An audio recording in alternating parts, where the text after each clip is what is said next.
Asalaamu calaykum waraxmatullaahi wabarakaatu. Walaalayaal meel walba aad joogtiin iyo waqti walba ay tahay dunida iyo caalamkaba maasha Allah waxaa kusoo dhawaatiin kanaalkeena Midsan TV maanta oo waxaana noo daadihinaa walaalkeen ama sheekheena aad u weyn oo caalimka ah baa maanta nala jooga fursadiis yar inaan ka faa'iideysanaan rabnaa maasha Allah maanta oo jimco ay tahay magaalada Nairobi asagaana kusoo wareejinaa. Assalaamu calaykum waraxmatullaahi wabarakaatu. وعليكم السلام ورحمة الله وبركاته. الحمد لله رب العالمين والعاقبة للمتقين ولا عدوان إلا على الظالمين. وصلى الله وسلم على حبيبنا محمد وعلى آله وأصحابه ومن تبعهم بإحسان إلى يوم الدين. أولا مركب ونسود وين هيا أنا شيخ عالم وين مي ولي أرضي وأنا سكهاي مجاعين وصالح شيخ خليف. إن شاء الله تعالى ممكن حنجي على استينا كهذا الموضوع ير أو قصة بسن أخلاق ده لأن الله سبحانه وتعالى الرسول كيسمر كلها هي أما وحاويان والرسول صلى الله عليه وسلم أمانة هي وحكوا أمانة أخلاق ده ونكسن وإنك لعلى خلق عظيم. يعني النبي محمد وحاو صاحبته هي أخلاق تيدا ونكسن. إن الرسول صلى الله عليه وسلم إن من خياركم أحسنكم أخلاقا كان إنه خيار سن وكان إنه أخلاق ونكسن. مركا أخلاق ده وحاويان ولا نروح أخلاق دي سوناجيو معاملات كيسا دادكو ولا نولي هي وناجيو إن إلهي سبحانه وتعالى علاقات ولا هي وناجيو أن عرب كيسا لغا مغانغلو وحاويان قعميسا لغا مغانغلو وحاوي روحا وكدقان يشو دقانك رسولك صلى الله عليه وسلم ورسولك اسكو كيسيو وواح روحا مسلم كان لغا ربو وحاويان واجب سارن ويان لكن إن روحا ودقاما كلا أما دقامada gaalada meelaha laga soo guuriyay ruuxa ka dhaqan yeesho ama uu arko inay tahay ilbax waxa weyn taas waxa weyn waxa ka dhalanaysa in ruuxa waxa weyn diintiisu u garamaro in adduunkan uu ku fashilmo ilaahayna subxaanahu wa ta'ala maalinta qiyaamo uu la kulmo isagoo Allah subxaanahu wa ta'ala raali ka ahayn. Marka walaal akhlaaqda wanaagsan waxa weeyaan waxa weyn ruuxa ka tago tarku radaa'il waxyaalaha xunxunka ah fuxshiga hadalka xunka ah meelaha xun la istaagayo ruuxa waxa weeyaan ilaahay subxaanahu wa ta'ala waxyaalihi ka xarimay waxa weeyaan sameeynayo oo xishoodkii iyo dhaqankii wanaagsanaa ee islaamka nabaray ruuxa ka fogaado weeyaan. Marka ruuxa in waxa weeyaan haduu waxa weeyaan wax sameeynayo uu su'aash isweydiiyo waxaan sameeynayo ilaahay maraa la gelinaya rasuulkiisi muxuu ka yiri ruuxa saas isu weydiiyo oo waxa weeyaan ruuxa usaa ugu fikraya loo baahan yahay maaha laakiin ruuxa in wax kasta uu iska sameeyo isagoo u meeldayn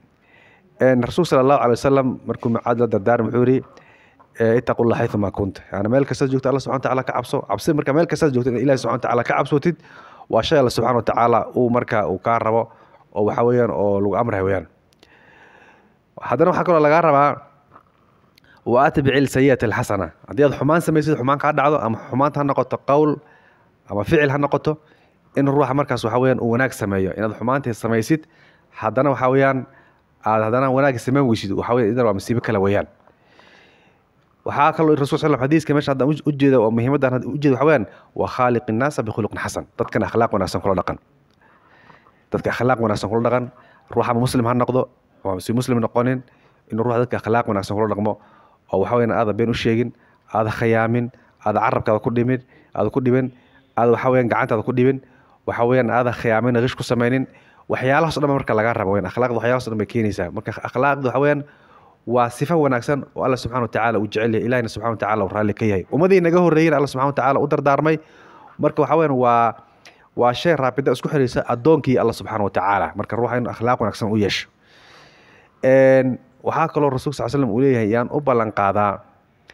بيت أعلى الجنة قولي جنة مش أقصر الرئيسة أو حوين روح عصاه حاجاجي أخلاق ديس أنا إن الأخلاق ده حاجاجي ست وحوين حتكون لسه guri ku yaala jannada xadiiska rasuulku sallallahu alayhi wasallam ninka akhlaaqda wanaagsan wuxuu helayaa darajada saa'im alqaim ruux sooman ajirkii la siin lahaa oo ogtiin ajirka soomka uu leeyahay fadligiisa inta la egtahay iyo ruuxo salaad u taagan ama farad ha noqoto ama sunna ha noqoto ama qiyaamul ha noqoto fadligii iyo ajirku heli lahaa ayaa lagu qoraya waxaana lagu qorayaa sababta akhlaaqda wanaagsan marka waxaan walaalayaal akhlaaqdu waa min ad-diin akhlaaqdu waa diinta kamid ah ama akhlaaqdu waa diin يعني الدين معاملة دينته معاملة مركب عوين نروح إنه أخلاق ذي وناجيو إلهي سبحانه وتعالى كحرناده تدقس في عن الله رقمه نوليش يسوي حوين وكود ذاله وحنفعي الدنيا آخر لبضمه مركب عوين انتاس أنا نقدر دار ما نفتي نبى لأنه محايا لي تدك مسلمين إن مركز حسوسيان oo waxa weeyaan khayrka isu dardaarmaan waxa weeyaan waa wax marka ruuxa muslimka ama ruuxa muuminka looga baahan yahay waxa kale marka walaalayaal aan naftii u dardaarmahayaa barashada diinta Allah subhanahu wa ta'ala in loo la barto diinta waxa rasuulka sallallahu alayhi wasallam man yuridillahu bihi khayran yufaqihu fi diin ilaahi subhanahu wa ta'ala inuu khayr la doono ilaahi subhanahu wa ta'ala wuxuu waafajiyaa ama fahansiya diinta marka maanta diintu waxay noqotay barashadeeda in looga tago dad yar oo la yiraahdo ama ruuxa u arka diinta uu barto in marka ay tahay shay takhalufa oo ruuxa uu marka ku dib dhacayo marka walaal diinta aan baranana waan isku dardaarmina khaasatan dhalinyarada diinta inay bartaan leena rasuulka sallallahu alayhi wasallam maalinta qiyaama adoonka luis kama zuulayaan in inta laga weydiinay afar su'aal waxa kamid ah waxa weeyaan dhalinyarnimadiisii meeshuu ku baabiyay dhalinyarnimadii meeshuu ku baabiyay waxa weeyaan dhalinyarnimada waa nicmo Ilaahay subhanahu wa ta'ala ku siiyay aqliga waa nicmo Ilaahay subhanahu wa ta'ala ku siiyay waxyaalahaas oo dhan marka waxa weeyaan Ilaahay subhanahu wa ta'ala ku weydiinayaa waana lagu la xisaabtamayaa marka uu ka faa'iideysto dhalinyarnimadiisa diinta u barto akhlaaqdiisa hagaajiyo suluugiisa hagaajiyo labiska uu hagaajiyo timihiisa uu hagaajiyo dadka uu la tacaamulayo marka uu si fiican u wanaajiyo waalidkiisa baar u noqdo Ilaahay subhanahu wa ta'ala baar u noqdo qaraabada xiriiriyo waxa weeyaan dadka masaakiinta waxbaan awoodin u saacido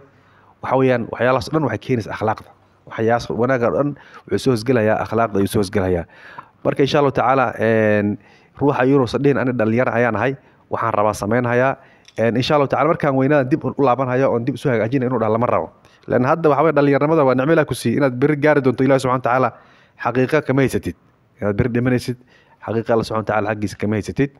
marka waxa laga rabaa inaad marka waqtiga hadda aad haysatid dhalinyarnimada ah inaad ka faa'iideysatid oo waxa weyn Ilaahay subhanahu wa ta'ala raali gelisid ummadiisana ay ka amaan gasho oo waxa weyn marka ay ka badbaado oo waxaan carabkoodi iyo waxa weeyaan carabkaadi iyo marka iyo gaadinkaadi ka magan galaan oo aad noqotid rasuulku sallallahu alayhi wasallam khayrun nas anfa'uhum dadka kan ugu khayr badan kan dadka wax u taro weeyaan dadkana noqotid dadka mid wax u taro ama hadal wax ugu tar ama waartay ii sheegay maartay ficil wax ugu tar الحديث كان الرسول صلى الله عليه وسلم ليه واتقوا النار ولا بشق تمن نار تعوق فوق هذا موقع عبسوده تال تمير أو صدقة ستان هدي تي أذوذان وبكلمة طيبة هذا ونعكسه يعني هذا الكوانات تتركس إنه صدقة ويان هذا الكوانات تتركس صدقة ويان مركينا ونعكس صدر دارنا خير كسكو كالمينه دين تأمبرنا دين تكشقينه أو ونعكس سمرنا حمات اسكريبنا أون دين تنا كفانه لقن كنا كفانه أخلاق دينا كفانه gaalada iyo waxyaalaha meelaan ka daawanayno aysan la weynaanin oo waxa weeyaan ruuxa uu soo arkin waxyaalaha gaalada sameynayaan inay tahay marka wax fiican marka waxa weeyaan Allah subhanahu wa ta'ala wixii aan hagaajino waxa weeyaan Ilaahay subhanahu wa ta'ala tawfiiqsi ka hata wixii aan xumeeyina waa shaydaani jahliga ka barakallahu fiikum wa jazaakumullahu khayr wa salaamu alaykum wa rahmatullahi wa barakaatuh